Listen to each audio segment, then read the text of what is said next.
रूपाय विश्वोत्पत्त्यादिहेतवे तापत्रय विनाशाय श्रीकृष्णाय वयं नमः। ओम नमो भगवते वासुदेवाय। मैं पंडित राजेश शास्त्री श्री न्यूज के भाग्यश्री कार्यक्रम में आपके समक्ष उपस्थित हूँ। 12 राशियों की फलादेश के साथ आज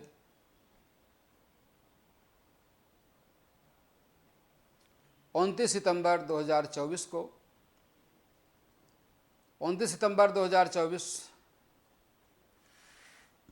तदनुसार संवत 2081 शक संवत 1946 आश्विन मास कृष्ण पक्ष द्वादशी रविवार नक्षत्र अश्लेषा 6:10 पर, इसके पश्चात मघा।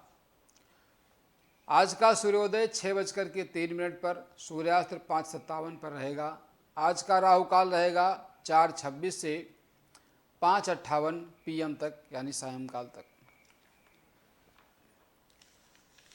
आज मेष राशि का राशिफल इस प्रकार रहेगा। मेष राशि के जातकों का आज का दिन शुभ रहेगा। संतान, शिक्षा, प्रतियोगिता पक्ष से लाभ प्राप्त होगा। किसी स्रोत से आय का नया मार्ग प्रशस्त होगा। धन संबंधी लाभ प्राप्त होगा। संतान की ओर से शुभ समाचार की प्राप्ति होगी। मांगलिक कार्य होने के योग बनेंगे। शिक्षा में सफलता प्राप्त होगी। प्रेम प्रसंगों में मधुरता आएगी। लंबे समय से चला आ रहा विवाद दूर होगा। दिन शुभ होगा। जिन जातकों को स्वास्थ्य से संबंधित समस्या रहती है वे 11:15 रत्ती का स्फटिक प्राण प्रतिष्ठित करा करके अनामिका उंगली में धारण करें। विष्णु सहस्त्र नाम का पाठ करें, आपको लाभ प्राप्त होगा। वृष राशि के जातकों का आज का दिन शुभ रहेगा। माता के पक्ष से भूमि, भवन, वाहन आदि से लाभ प्राप्त होने की स्थिति बनेगी। कार्यों में चला आ रहा अवरोध दूर होगा। शासन सत्ता से लाभ प्राप्त होगा। भूमि भवन से धन लाभ होने की स्थिति बनेगी। क्रय विक्रय से धन लाभ होगा। भाग्य से लाभ प्राप्त होगा।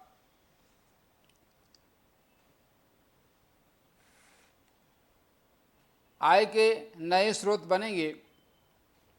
स्वास्थ्य संबंधी समस्या, कार्य क्षेत्र में अवरोध और व्यवसाय में हानि जैसी समस्या जिन जातकों को बार बार होती है, ऐसे जातक मंगलवार को लाल वस्तु का दान करें। राम रक्षा स्तोत्र का पाठ करें, आपको लाभ प्राप्त होगा। मिथुन राशि के जातकों का आज का दिन सामान्य रहेगा। पराक्रम से भाई बहन का लाभ प्राप्त होगा। भाई बहन का सहयोग प्राप्त होगा। कुटुंब में कोई नया कार्य संपन्न होगा। शुभ समाचार मिलेगा। भाग्य का संवर्धन होगा। नए संबंधों से लाभ होने की स्थिति बनेगी। धर्म में रुचि रहेगी। ऐसे जातक जिनको व्यवसाय में कई बार हानि का सामना करना पड़ता है, व्यवसाय में पर्याप्त मात्रा में लाभ नहीं होता, व्यवसाय में अवरोध आता है, कई प्रकार से प्रयत्न करने के बाद भी ये समस्या का समाधान नहीं होता, ऐसे जातक गुरुवार के दिन पीले वस्तुओं का दान करें, पीला वस्त्र दान करें। किसी शुभ मुहूर्त में अपने प्रतिष्ठान में गणेश जी को स्थापित करके उनका नित्य पूजन करें। विघ्नहर्ता समस्त प्रकार के कष्टों को दूर करेंगे, आपको लाभ प्राप्त होगा। स्वास्थ्य संबंधी समस्याओं के समाधान के लिए आप राम रक्षा स्तोत्र का पाठ करेंगे, जिससे स्वास्थ्य के साथ साथ धन आदि की भी प्राप्ति होगी। कर्क राशि के जातकों का दिन शुभ रहेगा। कुटुंब में मधुरता रहेगी, आपस में सामंजस्य रहेगा, धन संबंधी लाभ प्राप्त होगा, बाहरी संबंधों से आय होने की स्थिति बनेगी। जो जातक विदेश में रह करके अपना करियर बनाना चाहते हैं उनके लिए विदेश में जाने के योग बनेंगे। यात्रा सुखद होगी परंतु शरीर में पीड़ा हो सकती है। रोग की निवृत्ति के लिए उचित आहार विहार का पालन करें, नीली वस्तुओं का दान करें, ओम प्राम प्रीम प्रोम सहसनय नमः मंत्र का जप करें, आपका कल्याण होगा। सिंह राशि के जातकों का आज का दिन विशेष शुभ रहेगा, मन प्रसन्न रहेगा, भाग्य से कई प्रकार के लाभ प्राप्त होंगे, धन संबंधी लाभ प्राप्त होंगे, दाम्पत्य जीवन में मधुरता आएगी, चली आ रही समस्या का समाधान होगा, धन प्राप्त होगा, संतान पक्ष से शुभ समाचार की प्राप्ति होगी, आय का नया मार्ग प्रशस्त होगा, स्वास्थ्य संबंधी चली आ रही समस्या का समाधान होगा। ओम ब्रह्म बृहस्पतये नमः मंत्र का जप करें, गुरु यंत्र धारण करें, शिक्षा प्रतियोगिता के क्षेत्र में लाभ प्राप्त होगा। कन्या राशि के जातकों का आज का दिन शुभ नहीं रहेगा, खर्च की अधिकता रहेगी, आय बाधित होगी, व्यवसाय आदि में हानि होने की संभावना रहेगी, मन खिन्न रहेगा, मन अस्थिर रहेगा, स्वास्थ्य संबंधी समस्याएं बढ़ सकती हैं। उचित आहार विहार का पालन करें,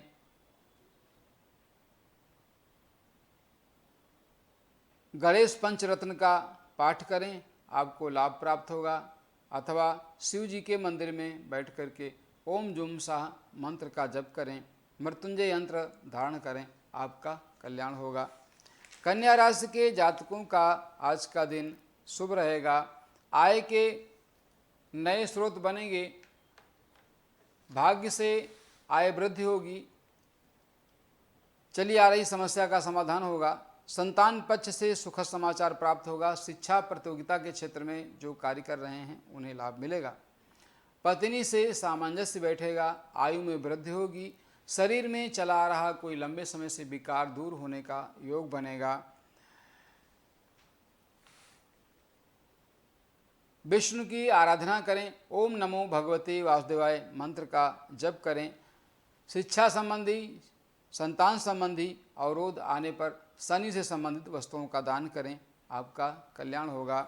वृश्चिक राशि के जातकों का आज का दिन सुखद होगा, राज्य पक्ष से शासन सत्ता से पर्याप्त लाभ मिलने के योग बनेंगे, उच्चाधिकारी से सहयोग प्राप्त होगा, धन लाभ के योग बनेंगे, कोई रुका हुआ धन वापस होगा,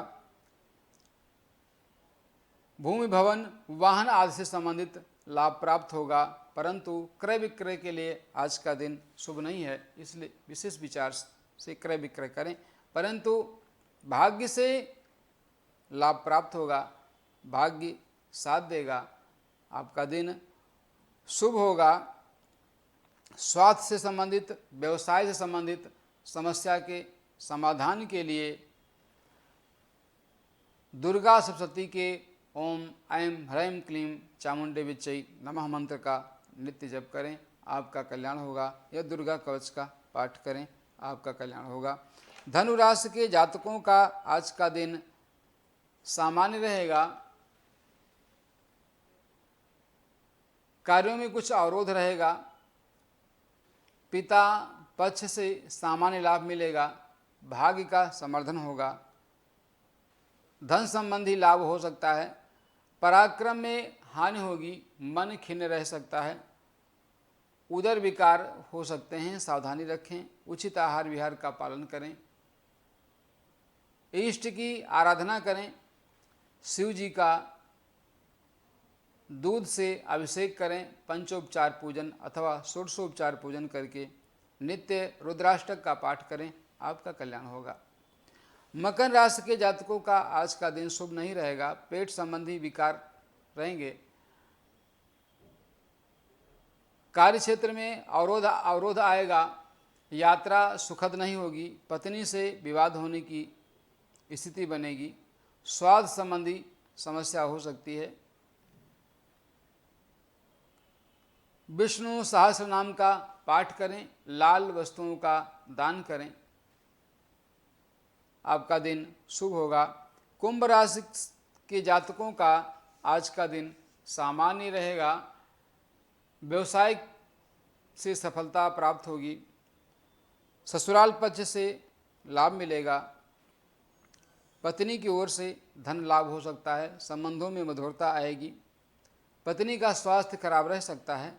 जो जातक हृदय संबंधी बीमारियों से परेशान हैं वह सूर्य की आराधना करें। आदित्य हृदय स्तोत्र का पाठ करें। सूर्य को जल दें। लाल वस्तुओं का दान करें, आपका कल्याण होगा। मीन राशि के जातकों का आज का दिन शुभ नहीं रहेगा। शत्रु पक्ष से हानि होगी। शारीरिक पीड़ा हो सकती है। मन खिन्न रहेगा। संतान पक्ष से कोई अप्रिय समाचार प्राप्त होगा।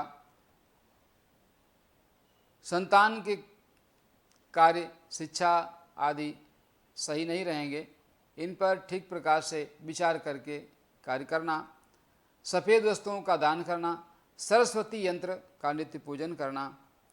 भगवती की आराधना करना आपके लिए कल्याणकारी होगा।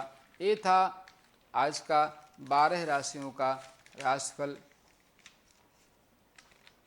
आज 29 सितंबर 2024 को हम द्वादशी का श्राद्ध कर रहे थे। आज द्वादशी का श्राद्ध था। देखिए, शास्त्र में कहते हैं कि श्रद्धा के द्वारा जो कार्य किया जाए वही श्राद्ध है।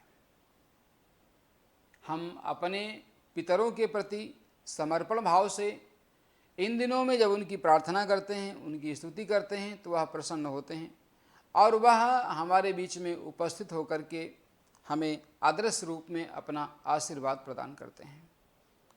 तो श्राद्ध करना हमारा धर्म भी है, उत्तरदायित्व भी, और देव ऋण, ऋषि ऋण और पितृ ऋण से मुक्त होने का एक साधन भी है। तो ध्यान देने की विशेष बात यह है कि जैसे कभी कभी क्या है कि बहुत लोग ऐसी स्थिति में होते हैं कि जब अपने माता पिता, देव ऋषि आदि, उनके प्रति तो कभी कोई कृतज्ञता व्यक्त नहीं करते, कभी उनकी प्रार्थना नहीं करते, कभी उनको प्रणाम नहीं करते, लेकिन कभी कभी दिखावे में जब परिवार में कोई ऐसी स्थिति आती है तो वो श्राद्ध करते हैं और श्राद्ध में होड़ लगती है कि भाई हम कितना अच्छा करेंगे। परंतु ध्यान दें, जिन पूर्वजों का श्राद्ध हम मरने के बाद करते हैं तो उनके प्रति हम जीवित रहते जो उनकी सेवा करें, उनके प्रति श्रद्धा व्यक्त करते रहें, उनका आदर करते रहें, उनका ध्यान रखें, उनको प्रसन्न रखें, तो हमारा आने वाला जो समय है वो हमारे लिए और अनुकूलता भरा होगा। उनके आशीर्वाद से हमें कई प्रकार के लाभ होंगे। हमारा जीवन सुखद होगा, आयु लंबी होगी, मन प्रसन्न रहेगा, परिवार में सुख समृद्धि रहेगी। इसलिए हम मरने के बाद जो श्राद्ध करते हैं वो तो करते ही हैं, लेकिन जीवित रहते उनके प्रति श्रद्धा व्यक्त करना, उनके प्रति कृतज्ञता व्यक्त करना, विनम्र भाव से उनको नित्य प्रणाम करना, उनका आदर करना, उनको किसी प्रकार का कोई हमसे कष्ट न हो ऐसा भाव रख करके उनके साथ व्यवहार करना, यह एक महत्वपूर्ण विषय है। यह हमारा कर्तव्य भी है, हमारा धर्म भी है, इसलिए इसे करना। शास्त्रों में अब चर्चा करते हैं कि श्रद्धया या दीयते दानम स श्राद्धम, श्रद्धा के द्वारा जो कुछ दान आदि किया जाता है वही श्राद्ध है। श्राद्ध कितने प्रकार के होते हैं इसमें आचार्यों में मतभेद है, परंतु प्रायः 5 प्रकार के और 12 प्रकार के, कहीं कहीं पर 16 प्रकार के ऐसे श्राद्धों की चर्चा होती है। तो यदि हम कहें कि श्राद्ध कितने प्रकार के होते हैं तो उसमें कुछ स्थानों पर इन्हें 5 प्रकार का मान करके, जिनमें से नित्य श्राद्ध अर्थात नित्य प्रति देव आराधना आज जो हम करते हैं, इसके पश्चात अपने पूर्वजों को प्रणाम करते हैं, परिवार के बड़े बुजुर्गों को प्रणाम करते हैं, उनका आदर करते हैं, उनका सम्मान करते हैं, उनके प्रति श्रद्धा व्यक्त करते हैं और उचित समय पर उनको भोजन आदि से, वस्त्र दान आदि से प्रसन्न करते हैं। और हमारे बीच में जो नहीं हैं उनके प्रति नित्य प्रति श्रद्धा व्यक्त करते हैं, उनको तर्पण आदि करके, दान आदि करके उनको प्रसन्न करने का प्रयत्न करते हैं। नैमित्तिक श्राद्ध कि किसी कार्य के निमित्त किया जाए, जैसे हम कोई यज्ञ करते हैं, यज्ञ के पूर्व में भी और पश्चात भी। यज्ञ के प्रारंभ में नांदी श्राद्ध होता है और पश्चात भी हम पूरा कार्यक्रम संपन्न करते हैं और हम अपने देवताओं के लिए, ऋषियों के लिए और पूर्वजों के लिए कृतज्ञता व्यक्त करते हैं। उनके नाम से जो दान दक्षिणा आदि करते हैं, श्रद्धा से जो दान देते हैं, वह श्राद्ध नैमित्तिक होता है। किसी कामना से दिया गया काम में वृद्धि, एकोदिष्ट और पार्वण श्राद्ध, ऐसे 5 प्रकार के श्राद्धों के संबंध में चर्चा की गई है। कहीं कहीं पर 12 प्रकार के श्राद्धों की चर्चा की गई है, जिसमें नित्य श्राद्ध, नैमित्तिक श्राद्ध, काम्य श्राद्ध, वृद्धि श्राद्ध, सपिंडन, पार्वण, गोष्ठ, शुद्धार्थ, कामांग, दैविक, औपचारिक और सांवत्सरिक श्राद्ध सम्मिलित हैं। इन सबको यदि हम गंभीरता से विचार करें तो जो हमारे शास्त्र हैं, अशोक चक्र, विष्णु धर्म सूत्र, कूर्म पुराण, मनुस्मृति, मिताक्षरा, जिसे याज्ञवल्क्य की संहिता भी कहते हैं, ऐसे ग्रंथों में, शंख स्मृति में, शुद्ध कल्पतरु में इनके अलग अलग प्रकार बताए गए हैं। परंतु जितने भी प्रकार हैं वह देश काल परिस्थिति के अनुसार, व्यवस्था के अनुसार, आवश्यकता के अनुसार, श्रद्धा के अनुसार सब हम समय समय पर वो करते हैं। देश काल परिस्थिति के अनुसार सबकी व्यवस्था है, सब किए जाते हैं, जिससे जितना बन पड़ता है वह करता है। हमारे कुल परंपरा में अपने पूर्वजों के प्रति श्रद्धा व्यक्त करने का भाव बना रहे, उनके प्रति आदर का भाव रहे, उनका सम्मान होता रहे, ऐसी स्थिति हमारी सदैव बनी रहे, यह विचार करते हुए हम सभी जन श्राद्ध करते हैं, उनके प्रति श्रद्धा व्यक्त करते हैं, उनके जीवित रहते भी और उनके मरने के बाद भी। वैसे जो संसार है मरणधर्मी है, यहाँ जो आता है उसे जाना होता है।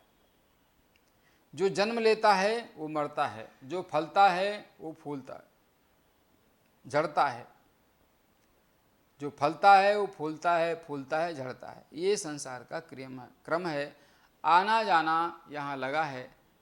इसीलिए किसी ने कहा ये दुनिया है मुसाफिर खाना, काम यहाँ है आना जाना, ऐसा कहा जाता है। परंतु हम अपने कर्तव्य का नित्य प्रतिपालन करते रहें, अपने से बड़ों का आदर करते रहें, उनके प्रति कृतज्ञता व्यक्त करते रहें। यह हमारी आदिकाल से चली आ रही परंपरा क्षीण न हो, इसमें किसी प्रकार की कोई कमी न आए, त्रुटि न हो, इसका ध्यान में रखते हुए हम अपने कार्य को करेंगे। और अपने समय समय पर, तिथि पर्वों पर, समय विशेष पर, श्राद्ध पक्ष आदि में देवताओं के प्रति, ऋषियों के प्रति, अपने पितरों के प्रति कृतज्ञता व्यक्त करते हुए जो कार्य हम करेंगे वह हमारे लिए उपयुक्त होगा और ये कार्य हमारे जीवन में उत्तरोत्तर सफलतादायक होगा। कहते हैं कि हमारे जो माता पिता हैं वो हमारे प्रथम गुरु हैं। जीव को सर्वप्रथम शिक्षा अपने घर से ही प्राप्त होती है। जिन माता पिता ने हमें जन्म दिया है, जिन्होंने हमें पाल पोस करके बड़ा किया है, जिन्होंने हमें चलना सिखाया है, जिनका हमें मार्गदर्शन प्राप्त हुआ है, जिस ऋषि परंपरा से प्रणीत वेद वेदांग दर्शन आदि जो ग्रंथ हैं, वे सब हमारा अपने अपने वचनों के अनुसार, स्थिति के अनुसार हमारा मार्गदर्शन करते हैं। हम उनसे शिक्षा ग्रहण करते हैं, अपने जीवन को आगे बढ़ाने का कार्य करते हैं और हमारे जीवन में नकारात्मक ऊर्जा जो होती है वो दूर होती है। सकारात्मक ऊर्जा से हम परिपूर्ण होकर के अपने कार्य क्षेत्र में पूरी तरह से संलग्न होते हैं और अपने कर्तव्य का पालन करते हैं। यही हमारा धर्म है, यही हमारा कर्म है, यही हमारे जीवन का मर्म है। यदि हम इस बात को समझ लें और अपने उत्तरदायित्व का ठीक प्रकार से पालन करते चलें तो किसी प्रकार की कोई समस्या नहीं होगी। हाँ, अवश्य संसार में आया हुआ व्यक्ति अपने कर्मों का फल तो भोगता ही है। जैसा आप करेंगे वैसा आपको भोगना पड़ेगा, क्योंकि यहाँ कोई भी कर्म फल से बच नहीं सकता। कर्म फल से बचने का कोई उपाय नहीं है। ईश्वर की आराधना, ईश्वर की स्तुति चाहे हम किसी भी विधि से करें, चाहे किसी तरह से करें, हम करते हैं और उससे लाभ हमें होता है। अपने पूर्वजों का हमें आशीर्वाद प्राप्त होता है, अपने देवताओं का हमें आशीर्वाद प्राप्त होता है। जैसे हमने इस संसार में जन्म लिया है तो कृपा किसकी थी? ईश्वर की थी। ईश्वर ने हमें यहाँ भेजा है। तो जो हमारा परमपिता परमेश्वर है, उसकी कृपा से हम इस पृथ्वी पर रह करके वायु, जल, अग्नि, आकाश आदि से लाभान्वित होते हैं और जो हमारी रत्नगर्भा भारत माता है, जो पृथ्वी माता है, इसका भी हमारे ऊपर उपकार है, इसका भी ऋण है। ये सारी परंपराएं हमारे जीवन में हमें जीवन जीना सिखाती हैं, हमारा मार्गदर्शन करती हैं, हमारे लिए नए मार्ग खोलती हैं, नए मार्ग प्रशस्त करती हैं, हमारे जीवन में अनुकूलता लाती हैं। ये हमारे जीवन की विशेषता है, ये हमारी भारतीय संस्कृति की विशेषता है। भारतीय संस्कृति में कई प्रकार से हमें अपनी संस्कृति के संरक्षण संवर्धन के लिए जो हमारे ऋषि बताते हैं, हमारे आचार्यगण बताते हैं, हमारे माता पिता बताते हैं, उनका पालन करना, उनका संरक्षण करना, उनका संवर्धन करना, ये हमारा उत्तरदायित्व होता है। इसे हम जितना ही विधि पूर्वक करेंगे, जितना अच्छे ढंग से करेंगे, उतना ही हमें लाभ प्राप्त होगा। इसलिए हम सभी इस कार्यक्रम को सुनते रहें और बताए गए उपायों को करते रहें। अपने से बड़ों के अनुशासन में रह करके अपने कार्य करते रहें। कर्तव्य पालन ही हमारा धर्म है। धर्म तो अनेक बताए गए, परंतु सबके भेद हैं और सब जीवन जीने की कला सिखाने का ही कार्य करते हैं। और कहते हैं कि जीवन चाहे जैसा भी हो, यदि हम जो हमें स्वीकार करने योग्य है उसे स्वीकार करके, जो कार्य करने योग्य है उसे करके हम अपने जीवन को आगे बढ़ाते हैं, जीवन जीते हैं, तो हमें निश्चित रूप से लाभ प्राप्त होता है, इसमें कोई संशय नहीं है।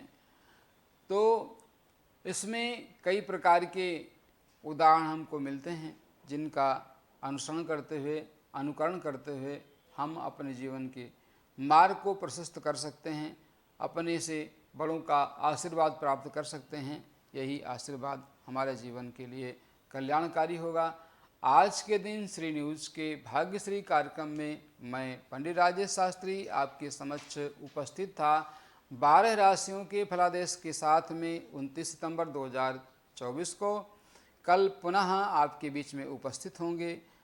12 राशियों के राशिफल के साथ ज्योतिष संबंधी कुछ विशेष चर्चा में। जय श्री राधे, जय श्री श्याम।